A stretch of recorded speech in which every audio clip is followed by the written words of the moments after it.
Guys, আজকে আমি অনেক দূরে ঘুরতে আসি। আজকে আমি এত সুন্দর একটা পরিবেশে ঘুরতে আসি, আপনারা যদি দেখেন তাহলে অবাক হয়ে যাবেন।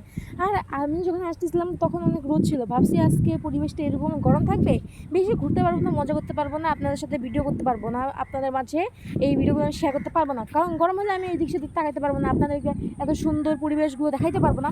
কিন্তু গাইস, আমার এই ধারণাটা সম্পূর্ণরূপে ভুল প্রমাণিত হলো।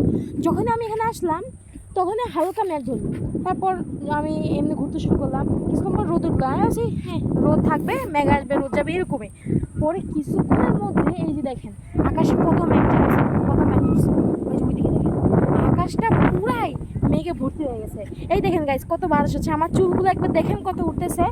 এত সুন্দর আবহাওয়ায়, এত সুন্দর পরিবেশ, এত সুন্দর ভিউ যদি আমি ঘুরতে না পারি, যদি আমি ভিডিও করে আপনাদেরকে শেয়ার না করতে পারি, তাহলে আমি কি করলাম। এই দেখেন কত সুন্দর একটা ভিউ। এই যে গাইস, আমি কত উঁচু একটা পাহাড়ে দাঁড়িয়ে আছি, আপনাদের হয়তো মনে হচ্ছে যে এটা একটু উঁচু, কিন্তু এটা এত উঁচু গাইস আপনারা বুঝতেই পারবেন না। এই যে আমার ভাই এখানে দাঁড়িয়ে আছে, এখানে খেলতেছিল। আর এই দেখেন এটা কি নদী জানেন? এইটি হলো কাঞ্চন নদী। আর ওই যে কাঞ্চন নদী, ওই যে ওইটা হলো একটা ব্রিজ, আর ওইদিকে একটা ব্রিজ আছে, ওইদিকে দুটো ব্রিজ আছে, একটা হলো ব্রিটিশ আমল, একটা নতুন হলো। এই দেখেন কত সুন্দর একটা পরিবেশ, এইদিকে কত সুন্দর গাছ, ওইদিকে একটা পুকুর আছে, অনেক সুন্দর। আর ওইদিকে দেখুন ওই মেশিনগুলো নদী থেকে বালু উঠাচ্ছে, এত সুন্দর ভিউ আমি আপনাদেরকে মুখে বলে বুঝাতে পারবো না। এই দেখেন আমার চোখগুলো কত সুন্দর লেগেছে, এত সুন্দর ভিউ আমি আপনাদেরকে মুখে বলে বুঝাতে পারবো না। এই দেখেন কত সুন্দর একটা ভিউ, চারপাশে কত সুন্দর একটা পরিবেশ।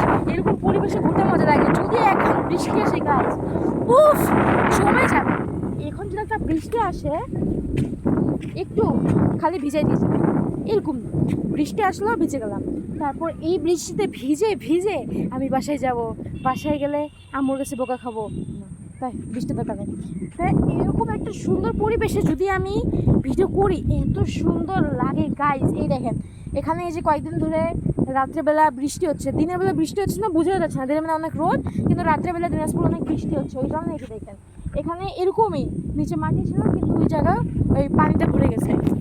আর নদীর কথা তো বাদই দেন, দিনের বেলা একদম পানি কমে যায়। এই দেখেন কত পানি কমে গেছে। আর রাত্রেবেলা এই যে আমি যেখানে দাঁড়াইছি এই পর্যন্ত পানি উঠে আসে, রাত্রেবেলা পানি বাড়ে, দিনের বেলা কমে যায়।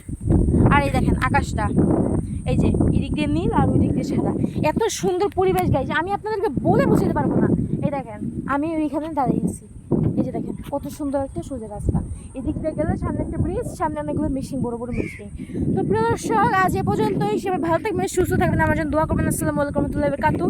আমি চেষ্টা করবো আপনাদের মাঝে এরকম নতুন নতুন ব্লগ আনার, আর আপনাদেরকে খুশি রাখার। আপনারাও আমাকে বেশি বেশি ভালোবাসা দেবেন ইনশাল্লাহ, আমি আরও সুন্দর সুন্দর ব্লগ আনার চেষ্টা করবো।